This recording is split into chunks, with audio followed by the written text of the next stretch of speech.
Welcome to Your Capital What's Up. I'm Chuck Wiger, your area state senator. Thank you very much for watching. Today I'm very pleased to have Candy Petersen as our special guest. Welcome, Candy. Oh, welcome, Senator Chuck. And yes, Chuck is fine. Chuck is fine. And Candy, I've known you your whole life, and That's right. Now you're on the city council, but you have a great story to share about not only the vision that you have as a city council member, but just maybe we can reminisce about North St. Paul and the area. Sure. And your father, of course, the legendary Hal Norgard, the coach, the entrepreneur, the public servant, your mom Marion. You just have such deep roots in our area, and we're very happy you can join us today. Thank you. Yeah, I'm very proud of my lineage, my dad, and I think he's pretty proud of me. I think he's up there saying, just do a good job for the town you love. And Yes. It was my second time for running for council. Mm-hmm. I didn't lose that bad in 2008, and I thought I'll give it one more try. And I was victorious. Dave Zick did a whole lot of good work, and he still continues to do so, and I wish him good luck. Yes, and that's very classy, and there's a reason for everything. Right. There's always a new window that will open, Right, and absolutely. we just accept whatever that plan is window. and do our best while we're here. Yes.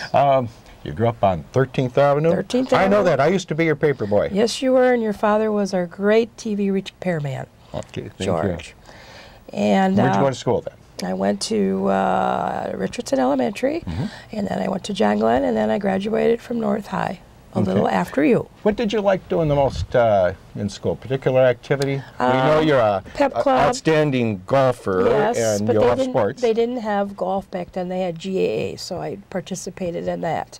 And that Girls Athletic? Girls Athletic Association. I was just before that Title IX, Yes. So you couldn't... or after that Title Right, but IX. there weren't many opportunities. No, there wasn't anything. And as the father of 4 girls, I became very aware of that too Right. in their earlier years, and so thankfully we have provided. I have a equal granddaughter who's opportunities. 2, and she'll have a lot of opportunities, which I'm grateful for. But you participated. I was in pep you loved club sports. and choir, and I was in student government, student council. So this was just a natural progression of my life. I've been on commissions in the town. I've been appointed to the Park and Public Rec. service. There's always been that Always been in in the my Norgard family. yes, absolutely. You always try to give back to your community, some way, somehow. After graduating high school, what's next? Then I Or went north? to the University of Minnesota, and I got a degree in education. And I'm currently over at Tartan High School in Working in special ed, education? Special ed, yep, which I really enjoy. I love those kids. It gives me another way to help out, and it's in the school district as well. It's the enemy school, Tartan, but Tartan's a good, Well, good it's all place to one be. big happy Same family, district. and as we know, Tartan, that was in 72 or 71. or 71. I remember how crowded it was in 70. 200 of my before that. my classmates were actually the first class in 72. So that was, yeah, we went split shifts. I did the morning shift, and then I worked at Max Stein in the afternoon, and it was crowded. Okay. Share a couple of your fondest memories growing up. Oh, going to the beach at Silver Lake and going down that curvy slide, Yes. and ruining many swimsuit bottoms. That was fun. That slide, that was from Standard Conveyor, Yes, I it was. understand. That's what it was, and it's been rehabbed. I think Bill Warzicki fixed it up because it needed some reconditioning. And that was a great memory. Just living on 13th Avenue was just a great neighborhood to live in. There was no problems with safety or no dangers. We could walk to church. We could walk to the stores. We had retail in North St. Paul. It was just a charming town, and it still is, and it can be better. Yes. And eventually you met Rick. Yes, Tell us about your spouse. Rick was down in Mankato, and I was down at an event down there at Gustavus, and I met him. And I didn't know he was from North St. Paul. I found out he was a year ahead of us, and he had a huge class, about 800. So we just kind of dated a little bit, and then we got married in 77. And he's just recently retired from Ramsey County probation Yes. after 33 years. So shout out Rick, congratulations. And you have grown children, and you're a grandma as well. I have a grandma. And our kids have tracked together in some events. Through hockey and different school activities. The boys. The oldest one is Eric, and he has a stucco company with Scott Pirano. Yes, Petersen we Pirano. see the truck going around town. And they're doing very well. And Amy, my daughter-in-law, is a lovely young lady, and I have a granddaughter who's 2, and her name is Callie Jo. And then my middle son went to St. Norbert, was a very good hockey player at North, a baseball player, and he went on to be a Ryan Petersen. And Petey. Petey, and he went Nickname Petey. He went on to play at St. Norbert and won a national championship. He was the captain, Lake Placid at Hertby Brooks rink, and that was just very, very cool. He's now playing in Belgium. He's playing professional hockey, and he does have a CPA. He may do that. He may coach. I can see him coaching. And my youngest son, Glenn, just graduated from Mankato, or the University State Minnesota. It's a different name now. Yes, 3 of my daughters were there. So and he has a business degree, and he's looking for employment now. He just graduated in December, so he's just taking a little time off and working for his older brother, and life is good. Wonderful. And in addition to your work with the school district and a number of volunteer activities, you're an entrepreneur, a business person as well. We Tell own us about the that. Goodrich Golf Dome. I co-owner with my sister. And I think everybody knows where it is, it was but Goodrich tell us Golf. about It's that. right over by Aldridge Arena, or by Goodrich Golf Course. It's on Van Dyke there. And it's a golf dome. You can go have lessons, or you can hit golf balls. And in the summer, there's a mini putt. And it's something that my father was always interested in, golf. Yes. He had a par 3, Castle Greens, many years ago, and he ended his life with golfing. So he's always had that. That's why I picked it up. I love the game. And so I don't do the daily. Of course, I'm not managing it, but I do have some input because of my experience with golf. Okay. And I think it does fine. I think it belongs there, and I think it's the only dome that didn't collapse. yes, that's true. I think so. Right. And you're very proficient at golfing yourself. Yes, I am. I play at Keller and Delwood, and I've been playing for 40-some years because my dad started me with it. And I'm the only one in the family that really took advantage of it, and I enjoy it. It's a great business tool. It's a great family opportunity to play with my sons. You're handicapped? Well, I won't say, but I'm under 15, so I don't play as much as I like to.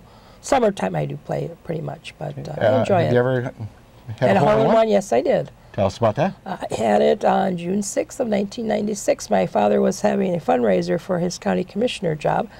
So I went and played 9 holes at Maple Hills, and then I went over and played 18 at Keller in the women's club, and on the 4th hole with the big tree, the par 3, I went right over that big, huge tree and got a hole-in-one, and then I went and celebrated at my dad's party. So that was very fun. It's the only one I had. I've been close, but some people get many of them, and some don't get any, so I'm very fortunate. Good. Well, we're going to talk about some of the objectives, the challenges facing the community, but just knowing more about you and the roots gives us a better sense, too, of how highly motivated you are to address these. Tell us a little bit more about your dad, maybe something that the viewers may not know. Well, he was very kind-hearted. He was kind of a gruff exterior. I think that was his growing up. He was a depression child, and he lost his mother at 6 months from that. Where did he grow up? Up in Riverton, Minnesota, close to Brainerd. Okay. And then his mother died of that flu. He was 6 months old, so he was kind of tossed around. He's very direct, straight talker. Tell us it is. You know where he's coming from. Yeah, he was a very straight talker. You knew where he stood. He was very honest that way. Very kind. Very kind, though. He would help. He's helped very many people. I didn't realize how many kids he helped through school, a little financially, and just people that had lost dads, and went and talked to him and said, "Well, make sure you get through school. You know, just hang in there." And that was a nice legacy to have. He never talked about it. He never took money away from our family. He just was a good guy. Yes. And I think of all the titles, being coach and Mr. Norgard, the teacher part, that was really, endearing to him because he wore a lot of hats through Lions Club, County Commissioner. But when the students would come up to him and say, "Hey, Coach," or "Mr. Norgard," he'd get that little smile and his eyes would light up. So I think that was probably one of the things that I would think that's his legacy. Good. And he was my driver education and the behind the wheel instructor. Absolutely. And he taught many a Taught person many as people. well. Yeah. Good. And share a thought or two about your mom, Marion. My mom was a good volunteer. She was a quiet soul, but she was very kind-hearted, and if you didn't like my dad right away or got mad at him, she would make up for it, because every time he would go down the county on Monday or Tuesday, he said, "No, don't lose a friend today. Try to make 4 friends," you know. But she was very kind-hearted, very dedicated in her community. She was a founder of the North St. Paul Historical Society and the Ice Cream Social, which they don't have anymore, but I think very fondly of her when I go volunteer down there, because she's part of it. Well, looking at the challenges the council faces, the community faces, what would be the top couple of priorities that you are working on now? Redevelopment, economic development. We want to make a nice town for people to come, live. Our schools are good. We need to rehab some of our homes. We have a lot of forfeitures, of course, like other communities. Well, let's look at some of these then. Okay. For the economic redevelopment downtown. Well, a lot of people come in for the car show. The car show is huge, and that is like something that we'll always keep. Yes. I would like to get the community festivals back, at least one of them, and do a real good job with that. Maybe a fall roundup, and then they have the Grand Day Parade on Thursday night, and then have the car show Friday night, and then maybe a street dance on Saturday. I think the town is craving that. I know when I went door to door, they want that back. They want that identity. Yes. And I don't think it'll cost a lot of money. I think we can get some businesses. I think we can get some foundation money and make it very economical. But I think I remember when we did the that. all-class reunion that was back huge. in '87 with the Centennial. Right. And that's coming up. We're having another Centennial. Yes. 2012, we're going to be 125 years old. Yes. So we just talked about that. I was very much pregnant in '87. But yeah, I think our town, I would love to see it prosper. We are getting new businesses in there. Bemidji State might even come down maybe and use ours as a campus. I mean, that's a possible. That would be huge. Yes. Yes, I know and that. They're working on that now. Yes, working on this. Mayor and Jerry Bell and Don Reagan are heading that up, and they're doing a marvelous job on that. We have Kim Ann is on our economic development. She's the director, and that's just in infancy. But I can see some real pluses. I can see things happening where it wasn't happening before. They had a Jingle All the Way thing in the Saturdays in December. Yes. A while ago, and that was very well attended and really fun. They had carriage rides, and they had storytelling at the museum, and all the merchants had some like hot cider, and it was very good. Okay. And you mentioned the housing situation. The housing. Of course, foreclosures, it's a national problem, but certainly it's hit North St. Paul as well. And what can the City Council do at this point? You know, we're looking at that. I mean, it is bad. It's nationwide, like you said, statewide. There are homes that are in ill repair. That has to be addressed. We just want to make our town affordable, someplace you really are proud of. You want to come there for the schools. You want to shop there. Yeah, you it's still the number one reason why people move to a community. It's the schools. It's the schools, and I think livability and all our kids are products of our 622, and I think, and they're all doing well. So I'm very proud of that. I recommend that. I recommend anybody that's looking. We have some very nice houses in North St. Paul, and some need some work, but I think they're affordable, and I think you can really get the bang for your buck. And I really would encourage that. I just don't know what we can do right now unless the economy gets better. We need a tax base, you know, that anchor block is sitting there. You know, we'd love to get our hands on that, but we don't have any money to buy that to redevelop it. But you have community leaders identifying it as a priority. Our mayor, you have the commission. The mayors, that's the number focused. one. Yeah, we will be focused, Good. Public safety, of course, is always right. important, and we still mourn, over Richard Crittenden. Yes. We did get a captain now and another sergeant, and so we've beefed up our police. We are now there's always 2 in any kind of a call now. It will never happen again that an officer would be out there. Okay, so by themselves. Domestic violence call or whatever. Anything, call. I think. Anything now. I think there's a backup, right, and it won't be the city of Maplewood. I mean, they would be more than happy to be there, but it will be one of our people. Yeah, and I think that's the way it should, especially on holidays too. Yes. Because that was I had coffee with them that morning, and I always told them to be safe. Oh. Yeah, I'm just down at the holiday store. I'd always see him, and he'd always give me some business, and it was just a sad, sad day, and we're still mourning. His widow does come to the city council meetings, and she's very active on some things for the police department. I think a lot of her courage, they changed a lot of things, how they police in North St. Paul, and that's a good thing. Yes. In terms of people getting involved that want to maybe serve on a commission or see how they can help on any of these priorities or other items, what should they do? Well, they can let the mayor know or go to the city hall. There's applications. I know my position on the Park and Rec, I had to give that up, so there's an opening there. Any commission, anybody in the residents can apply, and it's at the mayor's prerogative. And you don't have to have all these degrees or anything. It's just the wanting and the volunteering and the interest and the love of the community. And, so I encourage people to do that, because you can sit back and criticize, but you can be the solution and help. We need help. And it's very gratifying. The city tradition of looking closely at citizen volunteers, it's one of the great qualities of North St. Paul, right, that involvement, and I had the honor of being appointed by former Mayor Sandberg on some commissions, right, and you do take it seriously, right, what those efforts are, and particularly in Parks and Rec, for example, and where we have both been involved. Athletic Association, what a wonderful story there, which we've shared for many years. Right. But tell us about all the volunteer efforts that go there. That's another thing. Those folks do a heck of a job. They need coaches, they need managers, they need moms. That is a great organization. And they're down, I think, a little bit financially too, and the numbers are down. But our kids all played. My kids they played. It was just a good experience, and it's affordable entertainment.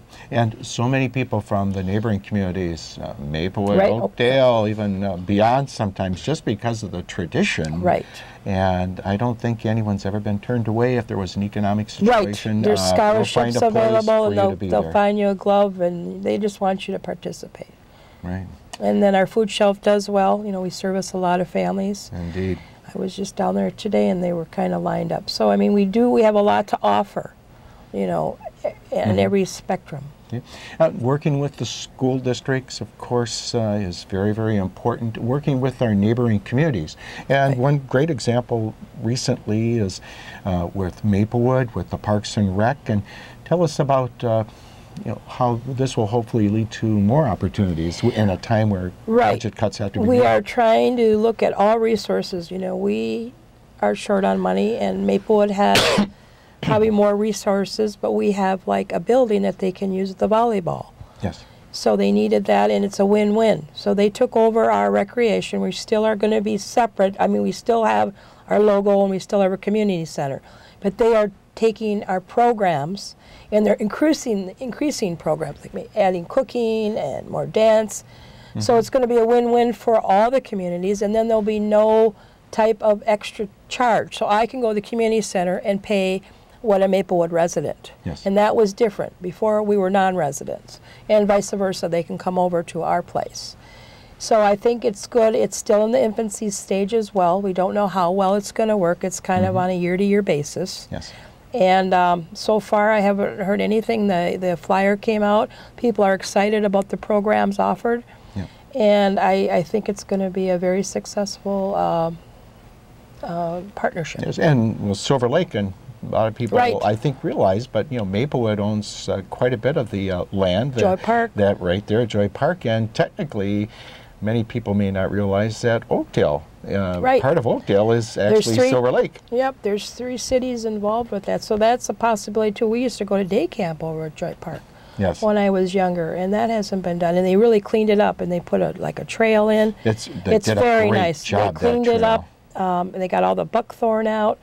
So that's a plus. I just think, you know, it's going to work really well. Okay. We mentioned programs for youth in the Athletic Association and different projects, but the community leaders have done a lot to make sure that hopefully the aging senior population, which we will be a part of at some point. We're in ARP right now. But whether it was Franklin Park Apartments or you know, there's facilities nearby that they can the Penn Place, and they can use a community there's different service. options that are available, but to keep people, and They sometimes we don't realize how hard the city is working so that people can stay here. Right. You know, when they took the high school, you know, Sarner, you know, there's few people had them leave. Betty Sarner. Sarner, she was an icon. She's still an icon. And that was a difficult decision. I mean, she wanted the high school there, but they had a, eminent domain.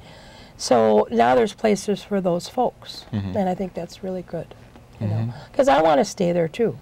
Yes. You know, we all want to stay in that, area. So I think it's possible. Okay. In terms of advice to people, just overall, and in terms of how they feel about government and how they can make a difference, you're doing this to make a difference, and you're busy, but I think that you got involved partly because of Dad's inspiration and Mom's, but to give back. But what advice would you share with others on that? I would just say, if you're, have any sort of interest, I mean, sign up on these commissions. The sky is the limit. Okay. I don't think I'm going to go any farther. I think your job is safe there, Senator Wiger. Well, no, but I'm just saying, I just want to be on the local government. I'm, interested in it, and I encourage others to participate, because it's not an inclusive club. Okay. And they can give you a call too. Right, absolutely. And would you like to share your phone number? Sure. My home phone number is 651-770-0742. We're going to say that once more. Okay. A little slower. 651-770-0742. That's my home phone number, and you can leave a message. My husband's retired. You might even get a real person on that line. Okay. He thinks he's my secretary now. Okay. That's a joke. Well, okay. But it's important for people to know that we are accessible. Right, and, absolutely. And that's important to give a call, and if you don't want to serve on a commission or don't have the time, we understand. Right. But letting them chat. know that you can share ideas, and many times there will be changes as a result of a conversation or something gets triggered. So we invite people to contact you. Your liaison responsibilities again now for being a council member? I'm serving on the design and design review board. Yeah. Board. We just met on Tuesday night. We're working on the 125th anniversary, so that's another opportunity for citizens to participate. Yes. We need lots of people for that. And then I'm on the Cable Commission, Ramsey County, Washington County Cable Commission. So that's going to be another avenue for me to serve. So I'm looking forward to that. Well, you have a full plate. It always has been. It has been, and it will be, and I appreciate all your time and that you devote in our special town. That it's an honor, and that's part of our life journey to give back. So right, and I'm going to see you around, I guess, for the next 4 years. Good. Okay. Candy Petersen, thank you for all your efforts, and I know Hal and Marion are very proud of you. Thank you very much. And viewers, if you have a question, Candy, please give her a call at her number, or give her a visit. She's out and about town quite often, very accessible, I can tell you that. If you have questions of me, give me a call. At home, it's 770-0283. That's my cell phone, too. Or at the Capitol, 296-6820. Thank you again, Candy Petersen, for joining us. And for Your Capital What's Up, I'm Chuck Wiger. Thank you very much for watching. Woo, you sure got to climb a lot of steps to get to this Capitol building here in Washington. Well, I wonder who that sad little scrap of paper is. I'm just a bill, yes, I'm only a bill, and I'm sitting here on Capitol Hill Well, it's a long, long journey to the capital city. It's a long, long wait while I'm sitting in committee. But I know I'll be a law someday. At least I hope and pray that I will. But today I am still just a bill.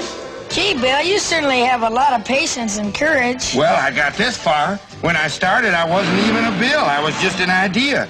Some folks back home decided they wanted a law passed, so they called their local congressman, and he said, "You're right, there ought to be a law." Then he sat down and wrote me out and introduced me to Congress, and I became a bill.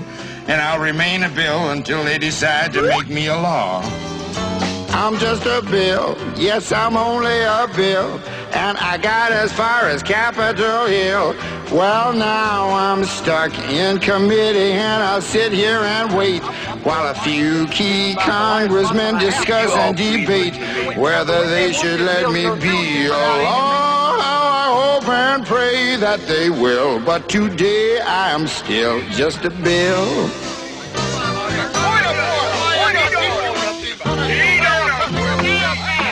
Listen to those congressmen arguing. Is all that discussion and debate about you? Yeah, I'm one of the lucky ones. Most bills never even get this far. I hope they decide to report on me favorably, otherwise I may die. Die? Yeah, die in committee.